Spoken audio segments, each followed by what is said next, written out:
नमस्कार। MS classes में आप सभी का स्वागत है।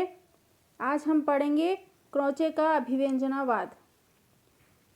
पाश्चात्य काव्य सिद्धांत अभिव्यंजनावाद के प्रवर्तक क्रोचे का पूरा नाम बेनेदेत्तो क्रोचे था। ये अद्वितीय सौंदर्य शास्त्री थे। आज इनकी गणना प्लेटो, भरत, अरस्तु, दंडी, वोल्टेयम, हिगले, मार्क्स आदि के साथ होती है। इनके द्वारा परिवर्तित अभिव्यंजनावाद का सिद्धांत आलोचना साहित्य का विशेष चर्चित रहा है। क्रोचे का सिद्धांत मूलतः आत्मवादी सौंदर्य शास्त्री के विचार हैं। क्रोचे के सैद्धांतिक ज्ञान की क्रियाओं के भेद किए हैं: अंतःप्रज्ञात्मक, दूसरा तर्कात्मक। अंतःप्रज्ञात्मक में के अंतर्गत कल्पना के द्वारा प्राप्त ज्ञान, व्यक्ति का ज्ञान, पृथक पृथक वस्तुओं का ज्ञान और बिंबों का उत्पादक ज्ञान आते हैं। तर्कात्मक ज्ञान के अंतर्गत बुद्धि के द्वारा प्राप्त ज्ञान, सामान्य का ज्ञान, वस्तुओं के संबंधों का ज्ञान और संप्रत्ययों का उत्पादक ज्ञान इत्यादि आते हैं।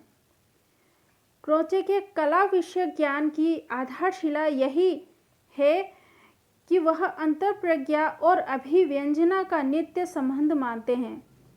अंग्रेजी के इंट्यूशन शब्द के हिंदी में अनेक पर्याय प्रचलित हैं, जैसे स्वयं प्रकाश ज्ञान, सहज ज्ञान, सहजानुभूति, अंतर्ज्ञान, अंतःप्रज्ञा इत्यादि। अंतःप्रज्ञा का प्रयोग वैज्ञानिक एवं तकनीकी शब्दावली के आयोग ने किया है। आत्मा और परमात्मा का ज्ञान अंतःप्रज्ञा से ही संभव है। जहाँ वस्तु की सत्ता का ज्ञान प्राप्त करने के लिए मुख्य साधन असमर्थ रहते हैं, वहाँ अंतःप्रज्ञा ही ज्ञान की मुख्य स्रोत बनती है। वस्तु का ज्ञान प्राप्त करने के 3 प्रमाण मुख्य माने जाते हैं। पहला, प्रत्यक्ष। जो ज्ञान 5 इंद्रियों से प्राप्त होता है वह शब्द, स्पर्श, रूप, रस तथा गंध का प्रत्यक्ष ज्ञान है। अनुमान। प्रत्यक्ष के आधार पर अप्रत्यय का ज्ञान ही अनुमान है। शब्द। आप्त व्यक्ति का कथन शब्द प्रमाण होता है। दर्शन शास्त्र के अनुसार उस सूक्ष्म अदृश्य परम सत्ता, चरम सत्य का ज्ञान केवल अंतःप्रज्ञा से ही संभव है। यही वह साधन है जिसके आलोक में अदृश्य भी दिखाई देने लगता है, अव्यक्त भी व्यक्त बन जाता है, अरूप भी रूप ग्रहण कर लेता है। यह एक प्रकार की आत्मिक अनुभूति है। यह अनुभूति सहसा स्फुरित हो उठती है। यही अनुभूति सोहम त्वमसि सर्व खल्विदम ब्रह्म आदि उपनिषद वाक्यों में व्यक्त हुई है। योगी को ईश्वर का साक्षात्कार अंतःप्रज्ञा से ही होता है। कवि की अंतःप्रज्ञा ही उसके काव्य में रहती है। कलाकार की कला भी अंतःप्रज्ञा की ही अभिव्यक्ति है। अतः दार्शनिक, योगी, कवि और कलाकार अंतःप्रज्ञा की सत्ता को स्वीकार करते हैं। वे प्रत्यक्ष, अनुमान और शब्द प्रमाण को नकार देते हैं। अंतःप्रज्ञा की विशेषताएं क्या हैं? अंतःप्रज्ञा। पहली, अंतःप्रज्ञा अज्ञात से उन चिरंतन दीप्त संदेशों को मनुष्य तक लाती है जिनसे उच्चतर ज्ञान का प्रारंभ होता है। दूसरी, अंतःप्रज्ञा हमें ज्ञान से परे और परोक्ष वस्तु से अवगत भी कराती है। तीसरी, अंतःप्रज्ञा से प्राप्त ज्ञान स्पष्ट, निर्दोष तथा विश्वसनीय होता है। चौथा, अंतःप्रज्ञा प्रत्यक्ष, अनुमान और शब्द ज्ञान से भिन्न है। अगली विशेषता, अंतःप्रज्ञा संवेदनाओं से भिन्न है क्योंकि संवेदनाएं अस्थिर और अरूप होती है। वे अंतःप्रज्ञा की सामग्री बन सकती है। अगला, अंतःप्रज्ञा यांत्रिक एवं निष्क्रिय नहीं हो सकती। यह ऐसा ज्ञान है जो सहज ही भीतर उतर जाता है। इस प्रकार क्रोचे ने अंतःप्रज्ञा और अभिव्यंजना का नित्य संबंध स्वीकार किया है। यदि अंतःप्रज्ञा कहीं है तो उसे अभिव्यक्त भी किया जाएगा। जिसे हम जानते हैं उसे कहते हैं, तथा जिसके बारे में हम कहते हैं उसे जानते भी हैं। ये दोनों परस्पर आश्रित हैं। क्रोचे का समस्त सौंदर्य शास्त्र इसी मान्यता पर टिका है। क्रोचे अभिव्यंजना शब्द का प्रयोग व्यापक अर्थ में कहते हैं। यह केवल शाब्दिक अभिव्यंजना तक ही सीमित नहीं है, अपितु रेखा, स्वर, गति आदि माध्यमों की भी बोधक है, जिनसे चित्र, संगीत, नृत्य आदि की अभिव्यंजना होती है। आचार्य शुक्ल के अनुसार क्रोचे का अभिव्यंजनावाद भारतीय वक्रोक्ति सिद्धांत का विलायती संस्करण है। इनकी दृष्टि में वक्रोक्तिवाद और अभिव्यंजनावाद में इतना ही अंतर है कि वक्रोक्तिवाद में व्यंजना का विशेष रूप से उपयोग करते हैं और अभिव्यंजनावादी लक्षणा को प्रधानता देते हैं। कुंतक ने वक्रोक्ति संप्रदाय की स्थापना करके वक्रोक्ति काव्य जीवितम के अनुसार वक्रोक्ति को काव्य की आत्मा स्वीकार किया है।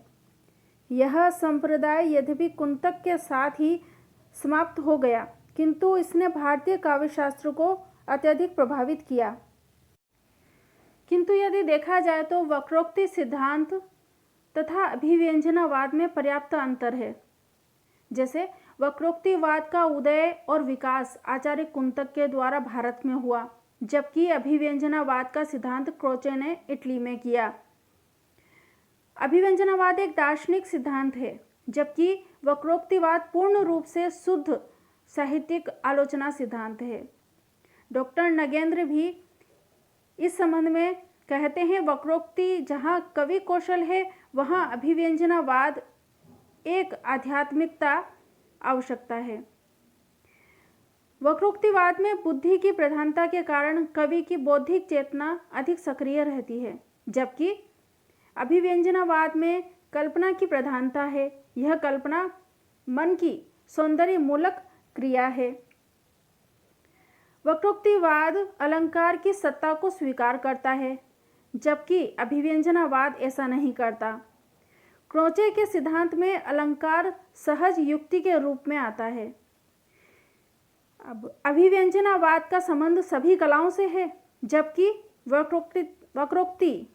वक्रोक्ति का संबंध केवल काव्य कला से है। अभिव्यंजनावाद के दो रूप हैं, पहला मूर्त, दूसरा अमूर्त। वक्रोक्ति का मात्र एक मूर्त रूप ही होता है। उसकी मूर्ति के साधन शब्द और अर्थ होते हैं, जबकि अभिव्यंजनावाद का साधन अंतःप्रज्ञा होती है। अभिव्यंजनावाद सहजानुभूति अथवा भाव झंकृतियों की अनविति पर आधारित रहता है, इसलिए उसका रस से अंतरंग और तात्विक संबंध है, किंतु वक्रोक्ति कवि कौशल पर आधारित है। इसी कारण उसका रस से बहिरंग संबंध है। डॉक्टर सुधांशु के अनुसार वक्रोक्तिवाद की प्रवृत्ति अलंकार की ओर तत्पर रहती है, लेकिन अभिव्यंजनावाद का बाहरी रूप अलंकार से कोई संबंध नहीं है। अलंकार अनुगामी होकर अभिव्यंजनावाद के पीछे चल सकता है। उसी प्रकार डॉक्टर गोविंद त्रिगुणायत कहते हैं, वक्रोक्ति वे चित्र प्रधान है जो केवल मन और बुद्धि का आस्वादन और प्रसादन मान करके रह जाती है, किंतु अभिव्यंजनावाद आध्यात्मिक प्रक्रिया होने के कारण हमारी आत्मा से संबंधित कही जाती है। आत्मा सच्चिदानंद स्वरूपी है, अतः अभिव्यंजना में भी सत्यम, शिवम, सुंदरम तीनों की अवस्थिति कल्पित की जा सकती है। वह केवल हमारे मन का आस्वादन प्रसादन करके ही शांत नहीं हो जाती, वरन हमारे मनोविकारों की परिष्कृति करके अभिव्यक्तिकर्ताओं को तत्ववेता भी बना देता है। दूसरी ओर क्रोचे की अभिव्यंजना का उद्देश्य स्वयं अभिव्यंजना है, जबकि वक्रोक्ति का उद्देश्य चित्त को चमत्कृत कर देना है। कुंतक ने चमत्कारपूर्ण उक्ति में वक्रोक्ति तथा वार्ता स्पष्ट भेद किया और केवल चमत्कारपूर्ण उक्ति को ही काव्य माना। ठीक इसके विपरीत क्रोचे ने दार्शनिक होने के कारण अंतःप्रज्ञा को ही अभिव्यंजना स्वीकार किया है। उसके लिए चमत्कारपूर्ण या चमत्कारहीन, वक्र या ऋजु का भेद नहीं था। वह असफल अभिव्यंजना के अस्तित्व को स्वीकार नहीं करते। क्रोचे उक्ति को काव्य मानते हैं और कुंतक वक्रोक्ति को। अभिव्यंजना में वक्रतापूर्ण उक्तियों के साथ स्वाभाविकोक्तियों के लिए भी स्थान है।